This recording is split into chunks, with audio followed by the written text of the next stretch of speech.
now at 10. And it was actually in 2012 when Facebook bought Instagram and they started advertising and marketing to 9, 10, and 11, and 12-year-old girls, and then to the same age group of young men, and brought them into social media. A U.S. congressman from Utah announcing plans to push for an outright social media ban for children and some teenagers. Plus, a Utah doctor and his company facing serious federal charges, accused of running a fake vaccine ring, and questions about a deadly house fire in Salt Lake City answered.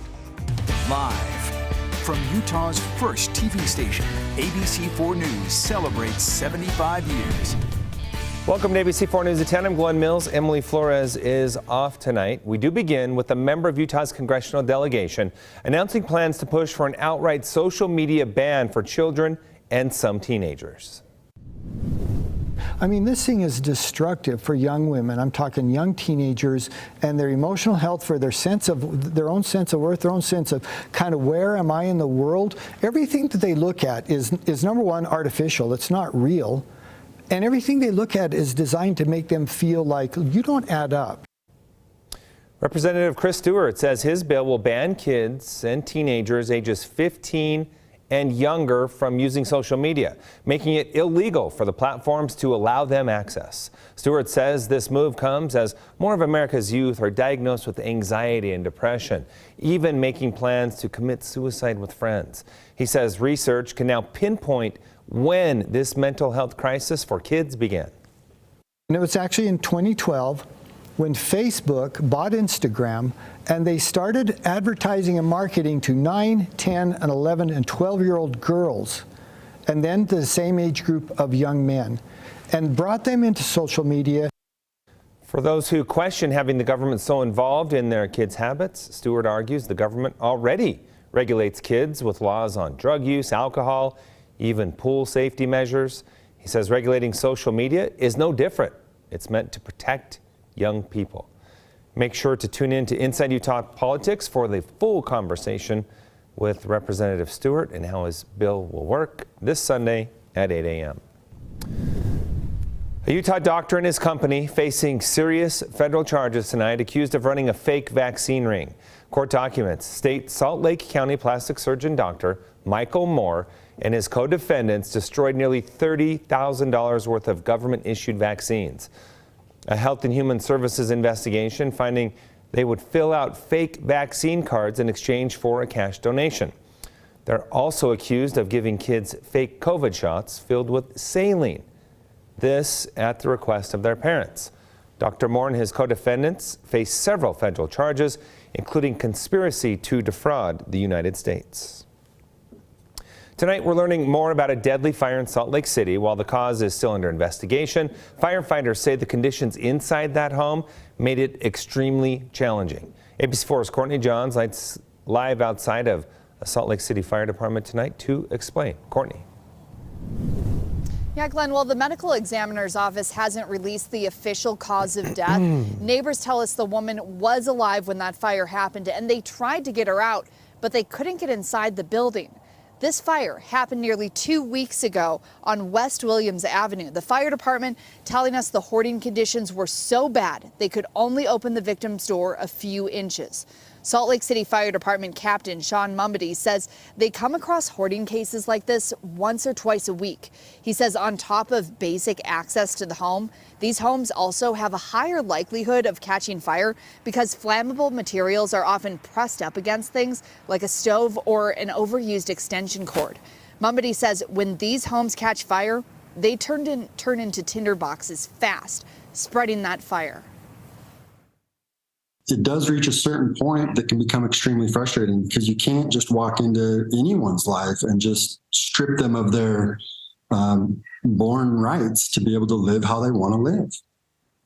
It's extremely frustrating, I'm sure, for family and friends to kind of see a loved one go down this path and they don't have the ability to self-correct, or they just refuse help in general.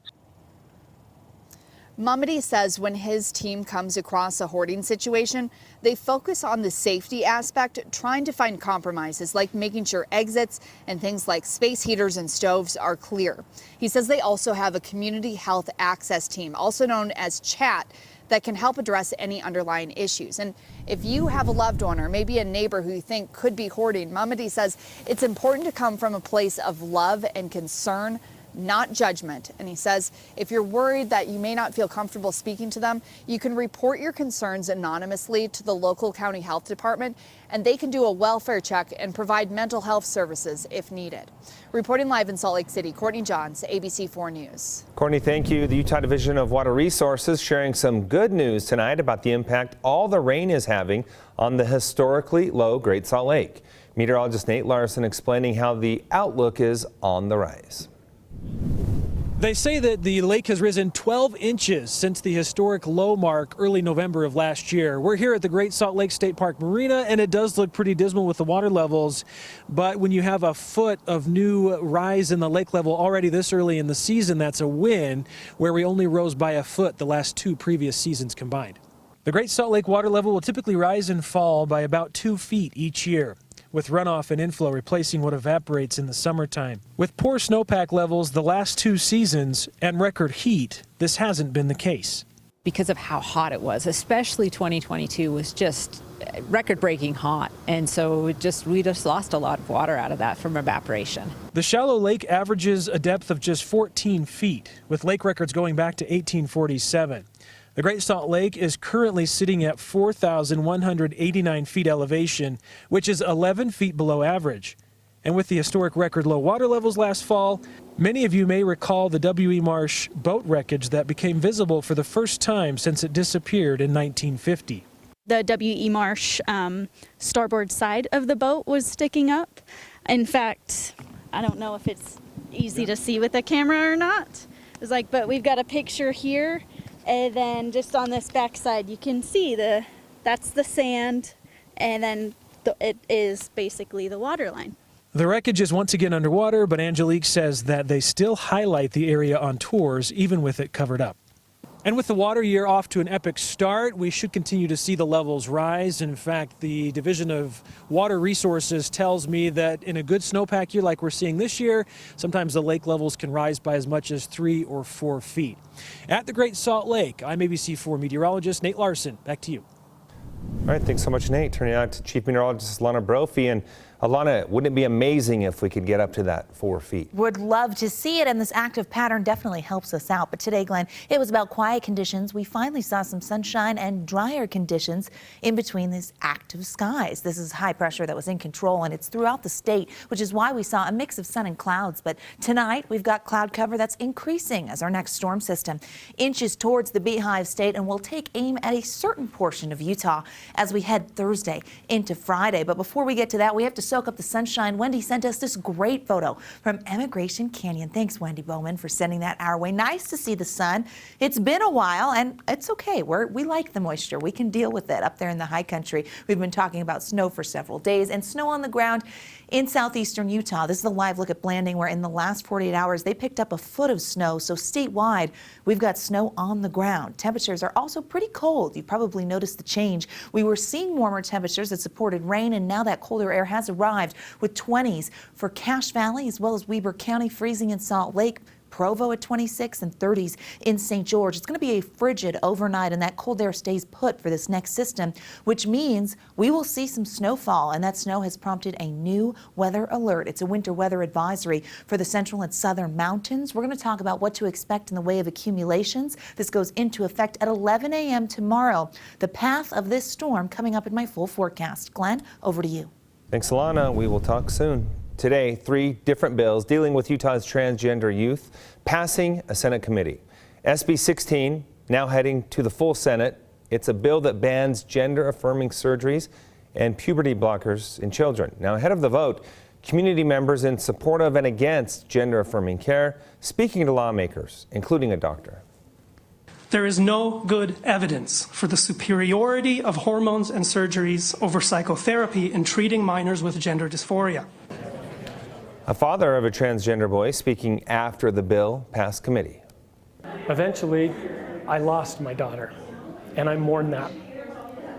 But through the therapies and the processes that this bill eliminates, I now have a son who I love with all my heart, who is courageous and brave, who inspires me, and who is alive today. SB 16, as I mentioned, now goes to the full Senate for consideration. The other bills would stop children from amending birth certificates and require schools to tell parents if their child is using another name or pronoun in class. Now to new developments in a lawsuit against the state legislature. The trial to determine whether or not Utah lawmakers illegally drew district lines to skew votes in favor of the GOP. The court granting Utah lawmakers' move to push it back past the scheduled May start date. A joint statement from the League of Women Voters of Utah and Mormon Women for Ethical Government saying even though the delay means a conclusion will be reached later, they do remain hopeful Utah voters will soon be able to pick their politicians instead of the other way around. Coming up, a dog rescued by police after falling through the ice, and it's all caught on camera. See how it all unfolds. Plus, there's that live look at Cache Valley. We've got Old Main, really pretty shot here, but it's cold. Temperatures in the 20s, and we get frigid air that wants to hold on for the next several days. We're tracking our next storm system in Utah's most accurate forecast.